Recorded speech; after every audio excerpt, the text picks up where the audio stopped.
if it would harm somebody else, nor does it prevent you from having to testify if it would embarrass you or make you look bad. So this means they at least have asserted they have a good faith reason to believe that their answers may incriminate them. So that's pretty interesting. And the doctor also asserted the doctor-patient privilege, which again only protects communications between the patient, Joe Biden, and the doctor. Prevents me from disclosing what we talked about or how he was.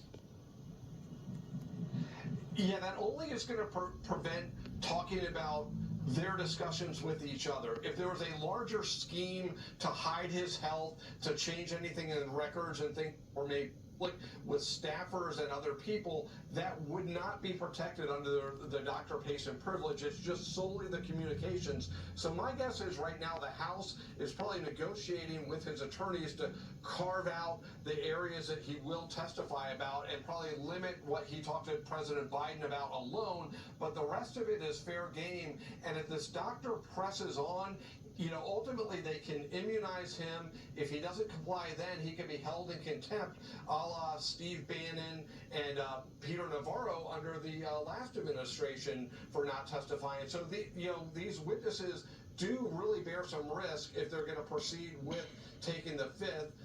But again, it's quite interesting. But clearly, they don't have a lot of great things to say about what was going on with Joe Biden, his health, and I'm sure what they saw was even worse than we saw, which was a person that was incredibly low functioning towards the end of his presidency. Yeah, this all kind of got the ball rolling, or the ball began rolling himself to a jury, as he did during our interview of him, as a sympathetic, well-meaning elderly man with a poor memory. So it helped Joe Biden dodge charges there.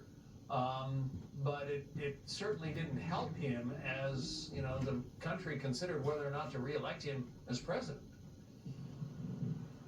Yeah, this really was where the dam started to break with all of this. Was sort of the first time anyone seemed to say it out loud in sort of a non-political sense, although the Democrats and Joe Biden defamed Robert Hur mercilessly after this report, but he was quite delicate about this the way he described it. But it's quite interesting. I do think a report can come out. He probably doesn't do that June debate because that report raised a lot of questions, and then he probably would have gone on with some plan to say, I won't debate Donald Trump because he's a felon or one of these types of things. That's the road they were going down. I think the Hur report was probably one of the biggest game changers because it forced a lot of people to face the reality that President Biden just was not functioning at a very high level anymore. Interesting historical turn there. Jonathan Fahey. We must protect our competitive edge. It's the Christmas in July sale at Cabinets to Go. Beat the holiday rush. Get the Whosoever Will group has been coming to FareHaven Rescue Mission for over 30 years, every fourth Friday singing. I'd like to say some great things about them. They do a great job for the people who are homeless and need assistance, for men, women, and children. My daughter is being treated for leukemia. I hope that she lives a long, great, happy life. And Randy Wallace and I, Geiman-Stephenson, former Superintendent of Education for the state of Kentucky, enjoy coming down and entertaining and spreading the gospel of the Word of Jesus with love.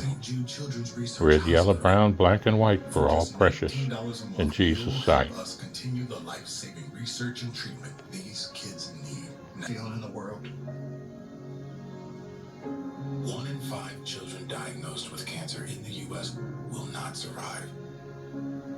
Those that donate to St. Jude, I hope that you will continue to give. They have done so much for me and my family.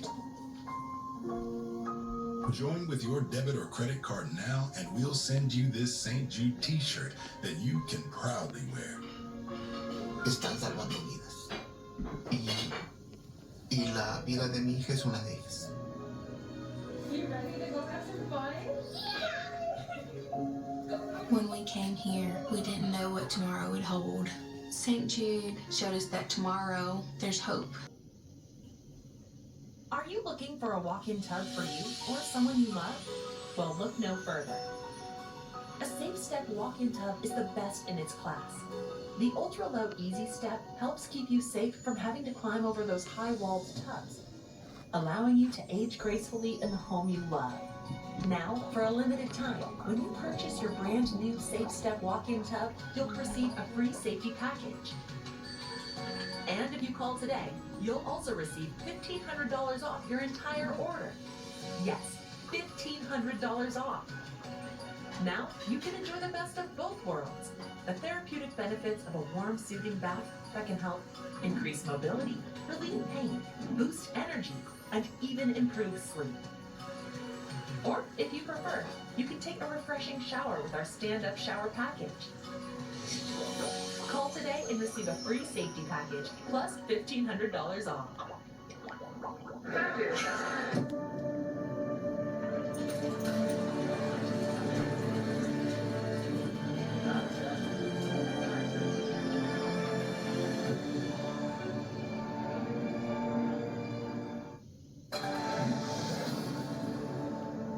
President Trump says Harvard University is looking to settle its federal funding dispute with the White House. That claim comes... President's comments come after Columbia University agreed to pay more than $200 million in exchange for access to its federal funds. Columbia also agreed to ban masks at protests and to hand over hiring and admissions data.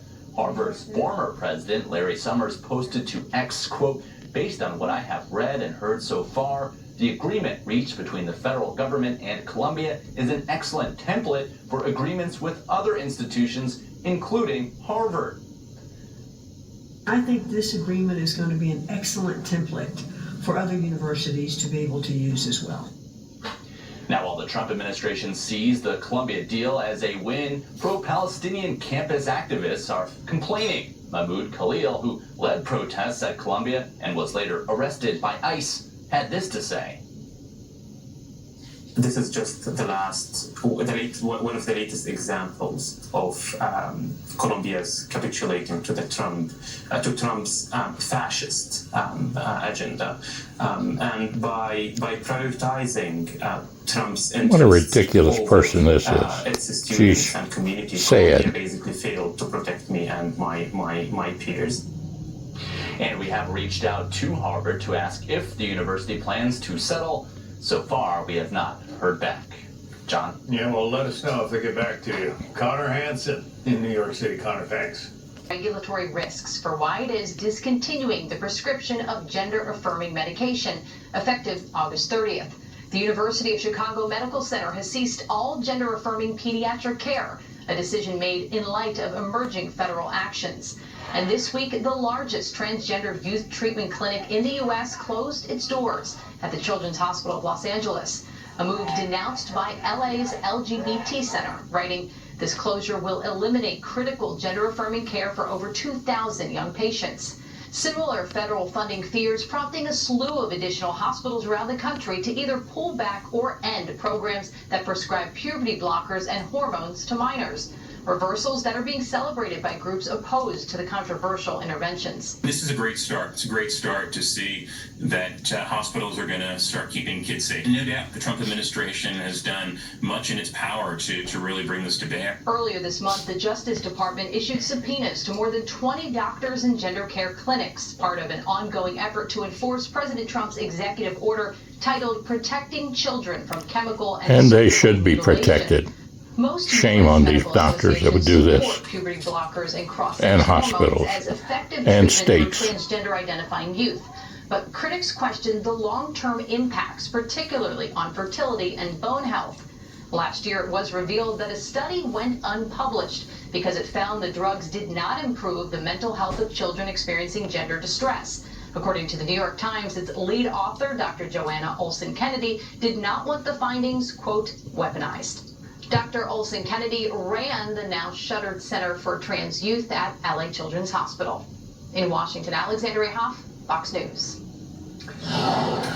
Deportation flights out of Alligator Alcatraz could ramp up dramatically in the near future.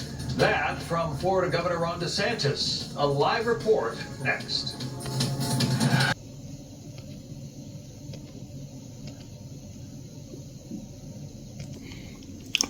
Monday will be the 28th of July, 1985, the day that I met Miss June at Charlie McKeever's, now called the